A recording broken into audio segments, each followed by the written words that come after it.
All right, we would be.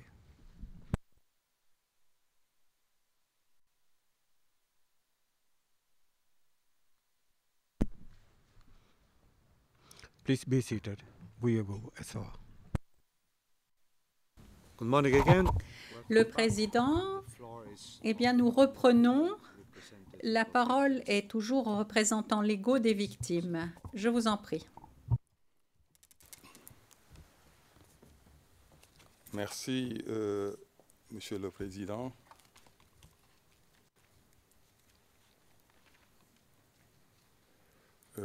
Monsieur le Président, Madame, Messieurs les juges,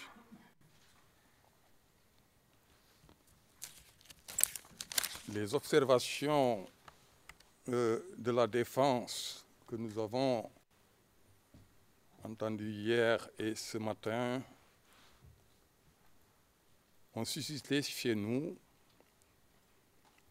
un certain nombre d'interrogations que nous souhaiterions vous soumettre ici à titre de déclaration de clôture.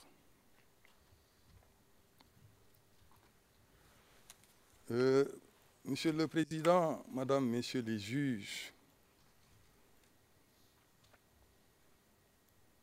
des milliers de demandes de participation nous sont passées entre les mains. Nous avons participé à de nombreuses audiences ici. Nous avons entendu des déclarations, des dépositions de témoins. Mais le fait notable est que dans tous les récits, il y a au moins une chose constante.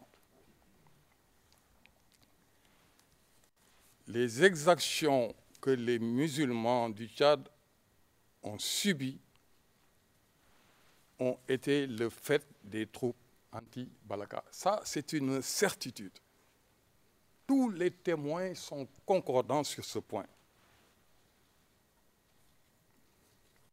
C'est pour cela que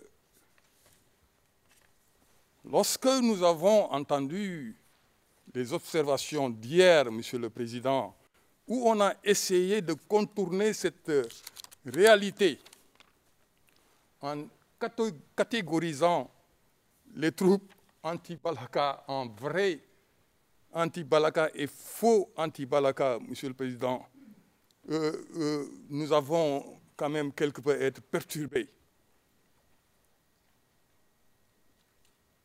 Dire que les anti-Balaka, les vrais anti-Balaka, sont des saints qui ne touchent pas aux femmes, qui ne volent pas, qui ne tuent pas, dans le but de protéger l'intégrité de leur amulette, nous semble quand même, Monsieur le Président, compte tenu des constances que nous venons de souligner, relever de ce que l'autre appelait s'engager dans un chemin solitaire. Cette distinction, Monsieur le Président, nous pouvons simplement dire que cela relève quand même d'un certain manque de motifs face à la réalité. Nous sommes ici entre juristes, Monsieur le Président, et nous savons tous qu'en droit, l'accessoire suit le principal. En plus, Monsieur le Président, ce sont les troupes anti-Balaka elles-mêmes qui affirment n'avoir laissé aux musulmans du Tchad aucune autre alternative que de quitter le pays. Nous avons entendu plusieurs témoignages ici dans lesquels des Comzones disaient « Nous ne voulons plus des musulmans sur notre territoire. S'ils prennent la responsabilité de rester, nous allons les massacrer. Il faut qu'ils quittent notre pays. C'est de l'islam que nous ne voulons plus sur notre territoire.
Il disait ce mot-là.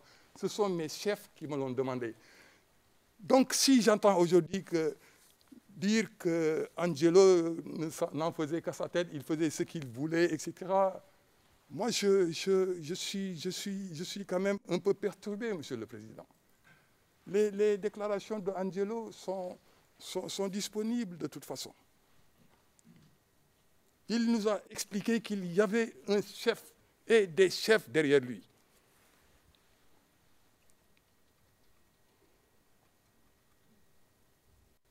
Monsieur le Président, Madame les juges, je voudrais également dire un mot concernant les observations que j'ai entendues relativement à la vente des terrains. Il ne faudrait pas se tromper. Nous sommes des ressortissants de ces contrées. Nous savons comment ça se passe. Les ventes de terrains et autres ne se passent pas comme ça se passe ici, à La Haye, ou à Montréal, ou à Rome, et autres, où les choses sont quand même organisées. Dans nos contrées, toutes les terres ne sont pas immatriculées. Même dans les villes, Monsieur le Président, on peut acheter un terrain au coin de la rue, sous l'arbre, à Palab, ou en tout cas, c'est comme ça que ça se passe. On n'a pas besoin de papier.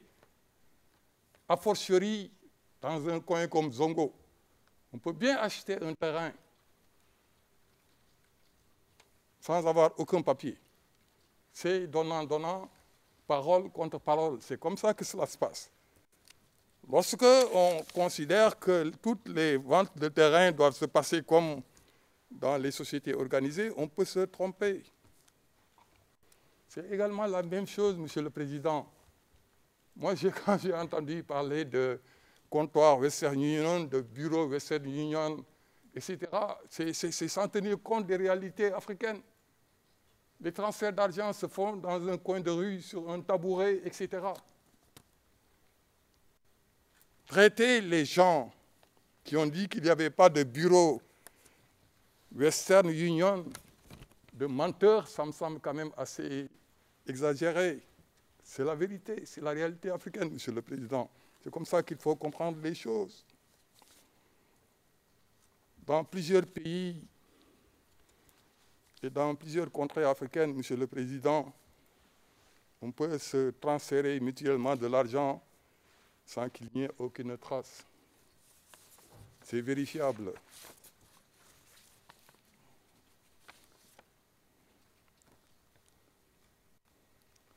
Monsieur le Président, Madame les juges, je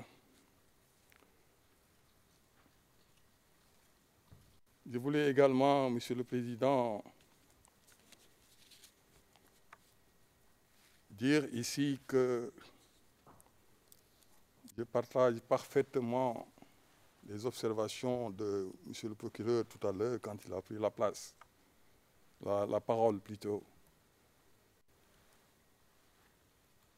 Lorsque j'ai entendu certains arguments, Monsieur le Président, je me suis dit que c'était prématuré, non seulement prématuré, mais très prématuré. Nous ne sommes pas encore au procès, c'est trop tôt. L'objet de l'audience de confirmation des charges, Monsieur le Président, je pense que vous le connaissez mieux que nous. Enfin, Monsieur le Président, c'était juste pour attirer votre attention sur le fait que les réalités ne sont pas les mêmes partout. En Afrique, il y a des choses, Monsieur le Président, qu'il faut connaître. Et nous qui y vivons, Monsieur le Président, nous pouvons attester que les choses ne se passent pas toujours normalement. Il faut avoir vécu dans ces contrées où ils vivent pour pouvoir être au courant de toutes les anomalies qui peuvent entourer certaines choses. Donc, ces personnes qu'on a traitées de menteurs, peut-être qu'ils ne mentaient pas, qu'ils disaient la vérité, mais on considère que c'est un mensonge parce qu'on juge à partir de ses propres références, alors que ça ne devrait pas être le cas. En tout état de cause, Monsieur le Président, nous espérons que dans cette affaire, l'espoir que les victimes que nous rencontrons quotidiennement ne sera pas déçu, en ce sens que les crimes qui ont été retenus dans le document contenant les charges, Monsieur le Président, peuvent raisonnablement être considérés comme ayant été commis parce que cela procède d'un constat. Nous allons sur le terrain et nous le voyons tous les jours. Et compte tenu de cet état de fait, Monsieur le Président, nous pensons également qu'il y a, comme je l'ai dit hier, des motifs raisonnables de croire que ces charges seront confirmées. Il ne s'agit pas de dire que l'accusé est coupable ou non coupable, mais il s'agit simplement, Monsieur le Président, de dire qu'il y a quand même des éléments qui prouvent que ces crimes ont été commis et que ceux qui ont subi les conséquences de ces crimes sont là. Ça, ce sont des réalités incontournables et personne ne peut les effacer. Cela dit, Monsieur le Président, je voudrais terminer en disant que peut-être si procès il y a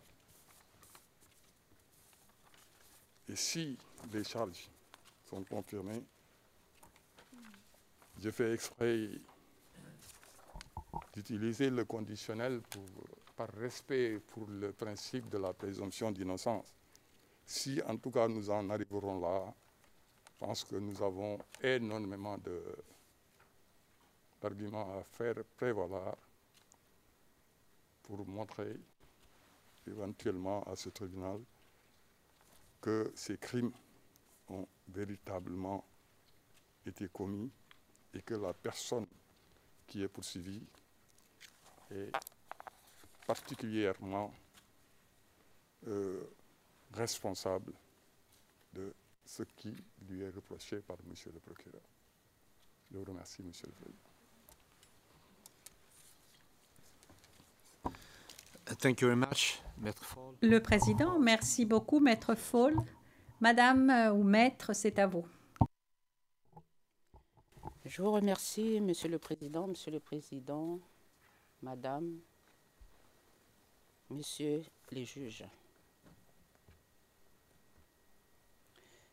Nous avons tous entendu hier la défense de Yekatom déclarer ceci.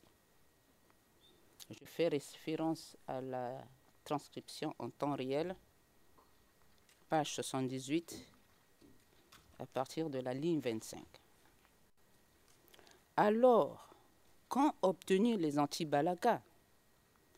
Quelle a été leur récompense alors qu'ils ont délivré Bangui?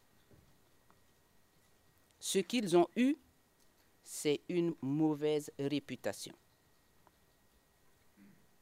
Les victimes qui suivent ce procès, cette audience, sont vexées par ces propos.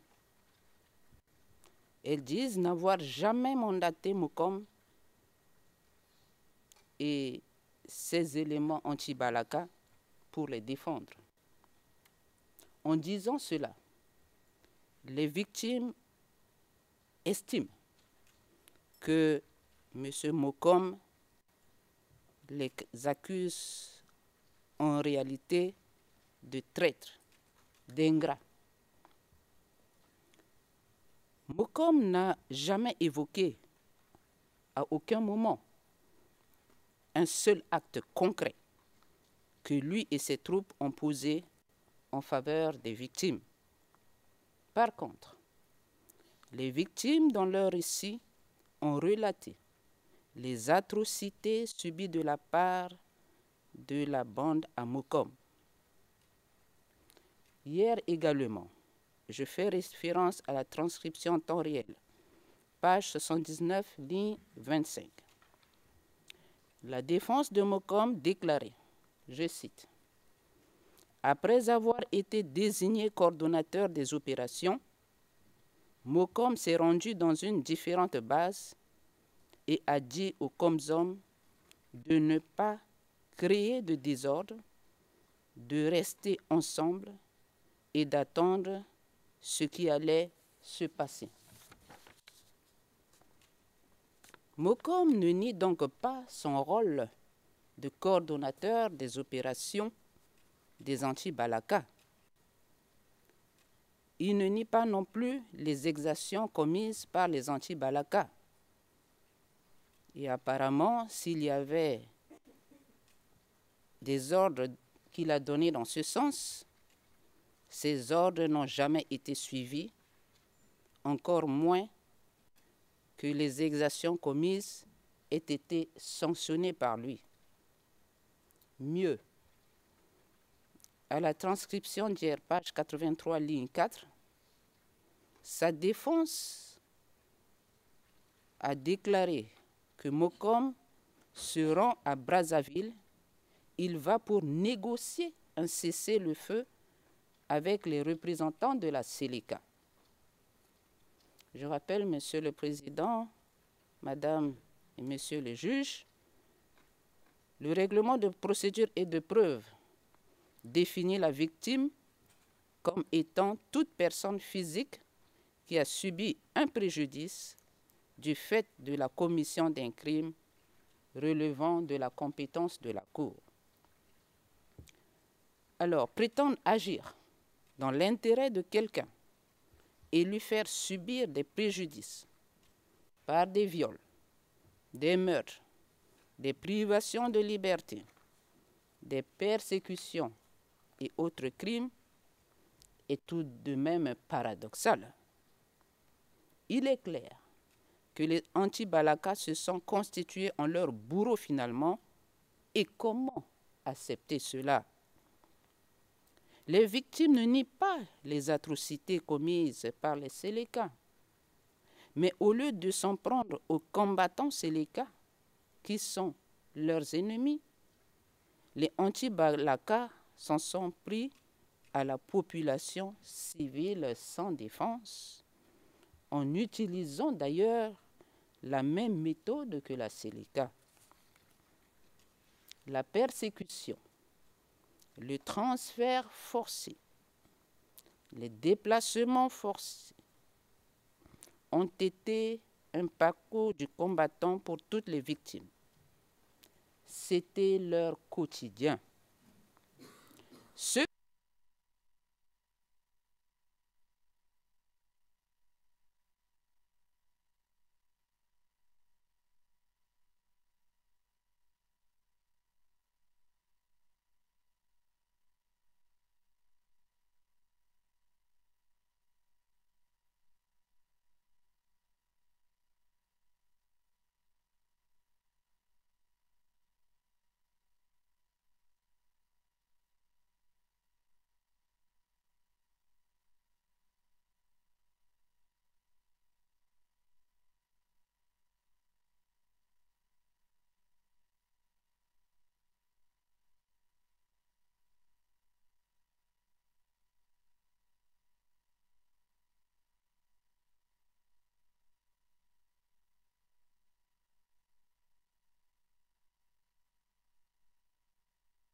La République centrafricaine a un vaste territoire, plus de 600 000 km². Cependant, c'est pour une population d'à peine 6 millions d'habitants. C'est pour vous dire que tout le monde se connaît. Madame, Le président, Maître, vous avez épuisé vos 30 minutes, d'après mes calculs. Mais enfin, par respect pour les victimes, je vais vous accorder encore 5 minutes. Merci beaucoup, Monsieur le Président. Alors, je veux dire par là que tout le monde se connaît, tout le monde sait qui est qui et qui fait quoi. Les victimes ayant désigné M. Mokom ne se sont pas trompés, comme ceux qui ont désigné d'autres comme responsables de leur préjudice, tels que Yekatom. Alors, dire que c'est plutôt l'autre et non moi, comme on l'a entendu hier, dire pourquoi tel autre chef est en liberté, et c'est par rapport à ça qu'on demande sa liberté, cet argument ne saurait prospérer. Monsieur le Président, en dehors des victimes, qui peut parler des victimes? Les victimes sont mieux placées pour parler de ce qu'elles ont vécu. Quelle que soit la longueur de la nuit, le jour apparaîtra. Monsieur le Président, les victimes comptent sur la Cour pour éviter le cycle de violence en République centrafricaine, éviter que les victimes, à cause de l'impunité, se transforment en bourreaux. Je vous remercie.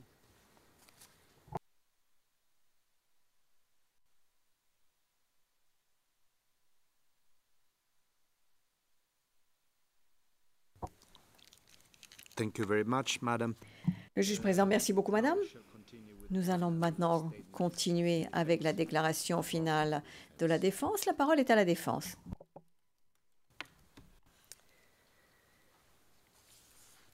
Thank you very much, Mr. President, Your Honours. Maître Gibson, merci beaucoup, Monsieur le Président, Madame, Monsieur le juge. Avant que le conseil principal ne prenne la parole, je vais répondre aux éléments de l'accusation aujourd'hui concernant les éléments juridiques, et ceci dans la transcription en temps réel, pages 30 à 31. Et je vais parler très lentement. L'accusation a dit que la défense avait argué du fait que la contribution de M. Mocom était neutre ou inoffensive. Et je dirais, sur le plan juridique, que sa contribution, il n'est pas nécessaire que sa contribution soit criminelle. Et sur le plan juridique, c'est tout à fait correct. La défense n'a pas affirmé que la contribution de M. Mocom était anodine, inoffensive. Notre point de vue est que l'élément de preuve concernant ce qu'il a fait n'est pas suffisant, mais plus important encore, nous avons dit que l'accusation n'a pas démontré de lien entre ses contributions et les crimes qui sont reprochés. Donc c'est là le trou noir dont nous avons parlé dans cette affaire. L'accusation, à la dernière minute, a pris un lien allégué à la dernière minute, à savoir le carnet de notes. Et Maître La Rochelle se fera un plaisir de parler de cela après moi, de ce document après moi. Mais le problème avec ces liens, ce sont les liens et non pas le caractère de la contribution, ni le caractère anodin ou autre. Ensuite, l'accusation a dit qu'ils ne doivent simplement démontrer que la conduite de M. Mocom, dans sa totalité, a contribué d'une certaine façon à la commission des crimes. Et il s'agit du transcrit en temps réel d'aujourd'hui, page 31, lignes 8 à 10. Soyons très précis ici. Le standard, le niveau juridique pour une contribution dans le cadre de l'article 25.3d, c'est une contribution significative au crime. Et ceci est dans l'affaire, le procureur contre Varoshimana, décision dans le cadre de la confirmation des charges, 16 décembre 2011, au paragraphe 2, 3, 8. Et cette chambre préliminaire a dit que ce ne peut pas simplement être une contribution. Il faut que ce soit au moins significatif. Aider et se faire le complice.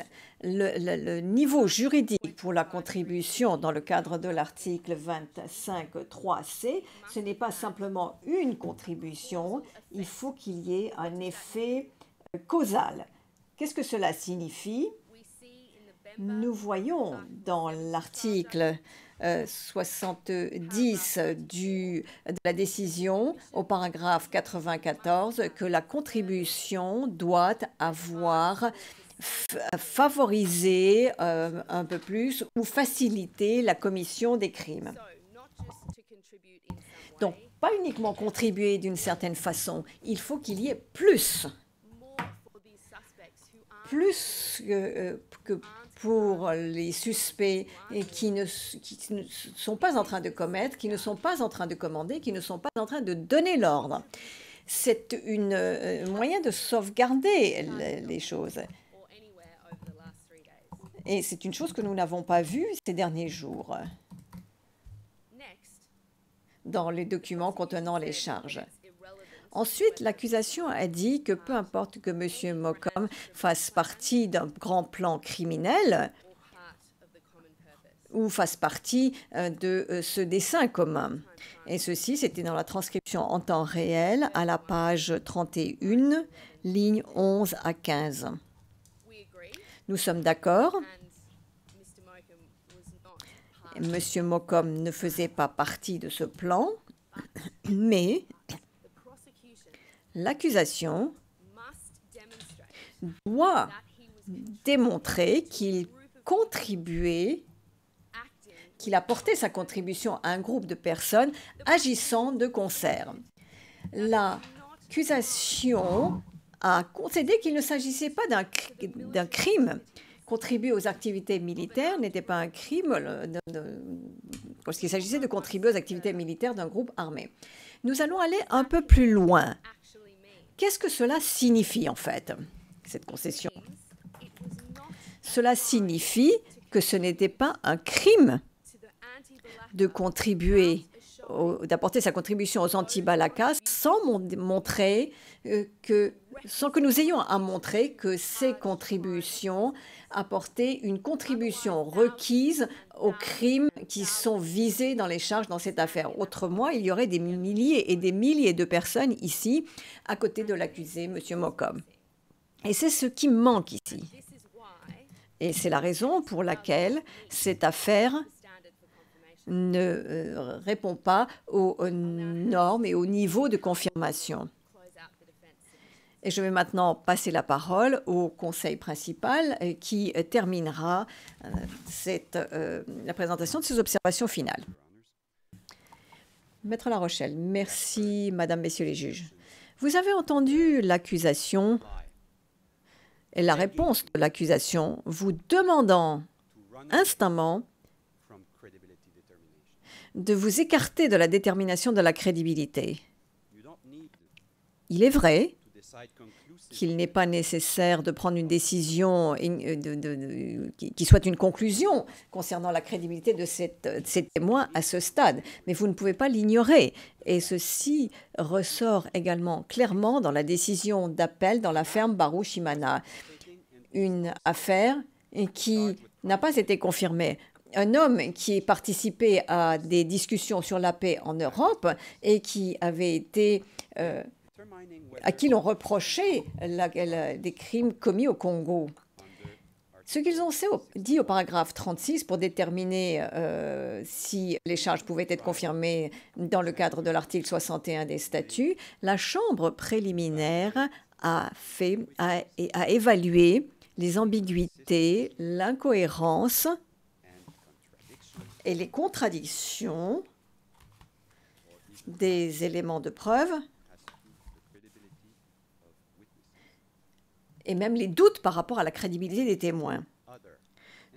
Toute autre interprétation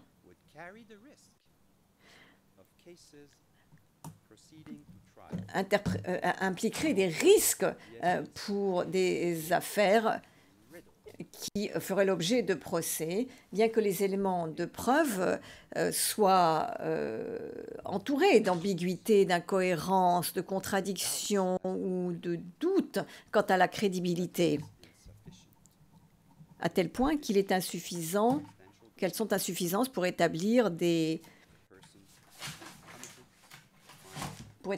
le fait des motifs suffisants de croire, des motifs substantiels de croire qu'une personne a commis les crimes qui lui sont reprochés. Où étaient ces deux derniers points pour l'accusation? Un carnet de notes? Un carnet de notes et une citation? Les deux provenant du témoin P2232. Donc les dernières munitions sont des munitions artisanales. Et c'est ce que je vous dis et je vais vous prouver le pourquoi.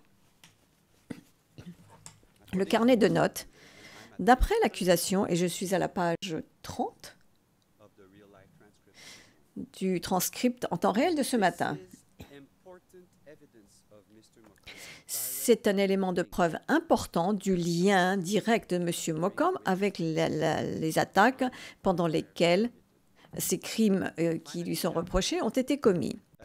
Et nous avons enfin ici une dernière tentative pour démontrer un lien au bout de 3 jours. Enfin, il y a un lien. Il y a un carnet de notes. Il y a également d'autres éléments de preuve en dehors du 22-32, mais ils ont quand même utilisé cette épée et vont se faire avoir ainsi. Et ils vont continuer à se reposer sur le 22-32 jusqu'à la dernière minute. Pourrions-nous passer à huis clos partiel, s'il vous plaît? Le président, est-ce que nous pourrions passer à huis clos partiel, monsieur le greffier d'audience?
Le greffier d'audience, nous sommes à nouveau en audience publique, Monsieur le Président. Le juge président, veuillez poursuivre. Maître La Rochelle, tout d'abord, à la page 6 du carnet de notes, il y a un chiffre ou un numéro attribué à Monsieur Yekatom. 72-74 09-73. Si vous regardez la liste des attributions de l'accusation, dans CAR OTP 40-11-97, ce carnet de notes n'est même pas utilisé pour l'attribution des numéros de téléphone, y compris pour Yekatom, aux pages 20 et 21. Et à la page 20 et 21, les numéros attribués à Yekatom sont différents. Mais ça ne s'arrête pas là. Parce que il y a une autre personne qui a parlé du carnet de notes. Et ce témoin est le témoin 446. Dans CAR OTP 934 501 à la page 24 à 26. Je vais vous lire ce qu'il en est.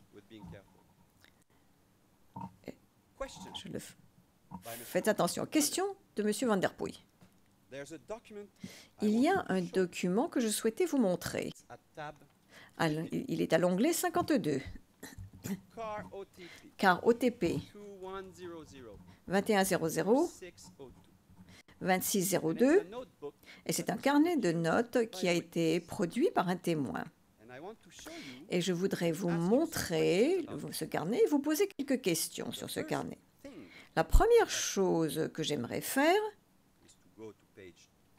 c'est aller à la page 26, et je voulais vous poser des questions concernant certains noms que nous voyons ici. Si nous pourrions simplement cacher la partie manuscrite pour que le témoin puisse le voir. Est-ce que vous pouvez le voir, monsieur le témoin? Réponse oui. Est-ce que vous reconnaissez ces noms, monsieur le témoin? Réponse oui. En fait, c'est mon écriture. Est-ce exact, dit monsieur Van der Poel?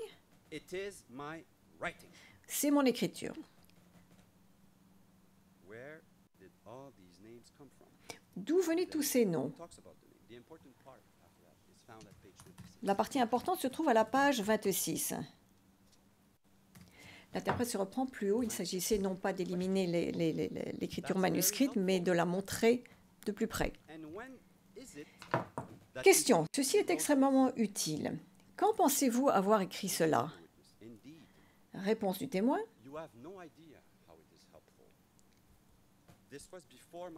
Répond le témoin, pardon. En fait, vous n'avez aucune idée à quel point cela est utile.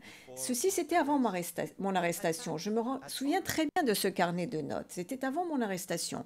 L'attaque avait déjà eu lieu. Il s'agit de l'attaque du 5 décembre.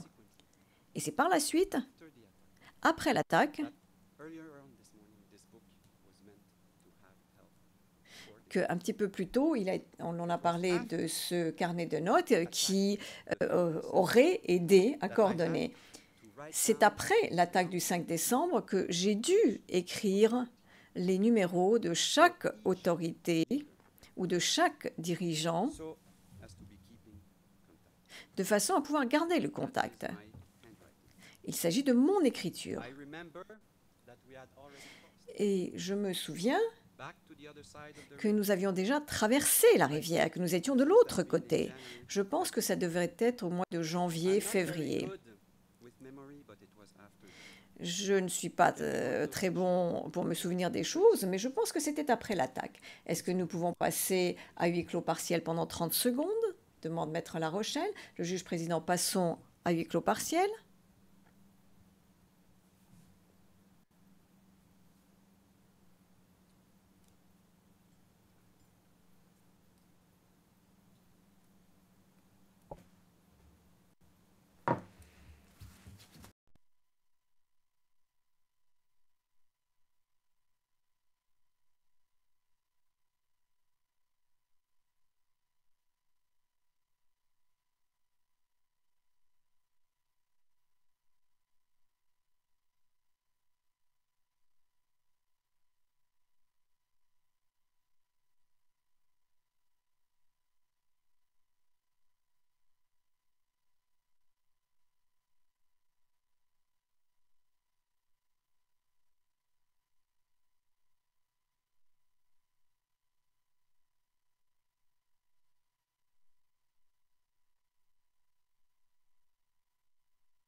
Greffier d'audience, nous sommes à nouveau en audience publique, Monsieur le Président. Le juge président, veuillez poursuivre, s'il vous plaît. Maître La Rochelle. Donc, ce que je vous dis, et ce que je vous suggère, c'est que ce dernier élément de preuve utilisé par l'accusation est quelque chose qui avait été utilisé pour rétablir la paix, afin de pouvoir prendre contact plus facilement avec ces personnes qui avaient des personnes sous leurs ordres. Non pas, comme l'a suggéré l'accusation, quelque chose qui était utilisé comme un outil pour coordonner les attaques. Madame, Messieurs les juges,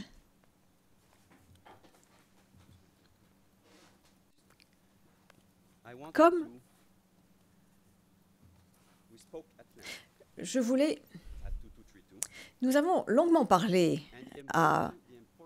aux témoins 22-32 et l'importance de la date de l'attaque de Njo, parce que la façon dont il a utilisé cette attaque pour faire le lien avec Mokom et le rapport que nous avons vu hier et qui a été produit le 22 septembre 2013 ne donne pas exactement la date de l'attaque de Njo. Or, je vous ai dit que la date exacte de cette attaque de Njo existe dans les éléments de preuve et aujourd'hui, dans le cadre de la règle 35, je voudrais demander l'autorisation d'ajouter un document sur notre liste d'éléments, de documents de preuve. Il s'agit du document CAROTP 2066 14 22, dans lequel la date de l'attaque sur Njo peut être clairement établie. Elle se serait produite le 16 septembre 2013. Et j'aimerais que vous puissiez prendre ce document en considération dans vos délibérations, parce que dans ce document, vous trouverez exactement les mêmes photos que ceux que vous avez dans le rapport contenant des nouvelles qui a été préparé par 2 personnes qui revenaient de Bossangoa à Bangui le 16 septembre 2013 et qui ont rencontré la bataille de Njo. Donc pour moi, il n'y a aucune discussion. Et il est clair que cette bataille s'est déroulée à cette date-là. Et comme nous l'avons montré hier, à cette date, il n'y avait absolument aucun contact avec Mokom et Dedan. Et un autre argument pour justifier l'inclusion de ce document de cette pièce dans notre liste de documents, c'est que ceci est d'une importance essentielle pour évaluer la crédibilité du témoin 2232. Ce n'est pas marqué en tant que PEXO. Un autre élément, si vous en avez encore besoin, c'est que l'accusation est venue devant vous sans connaître son affaire. Ce document, Madame, Messieurs les juges, nous a été divulgué le 20 juillet, un mois après qu'ils aient été supposés conclure et finaliser l'identification. Vous leur avez donné un délai supplémentaire pour identifier tout ce qui était à décharge dans l'affaire et c'est là que nous avons reçu ceci. Donc je conclurai sur ce point et je vous demanderai dans vos délibérations d'accepter, même si nous avons dépassé la date limite qui nous avait été donnée pour inclure des pièces supplémentaires, que vous puissiez accepter d'envisager l'inclusion de ce document dans le dossier. Et sur ce, j'arrête la présentation de mes observations finales et je voudrais remercier la Cour, le personnel de la Cour, pour sa patience et pour avoir supporté notre rythme, notamment Maître Gibson qui était très rapide. Et je voudrais remercier l'accusation et je vous souhaite des délibérations sereines.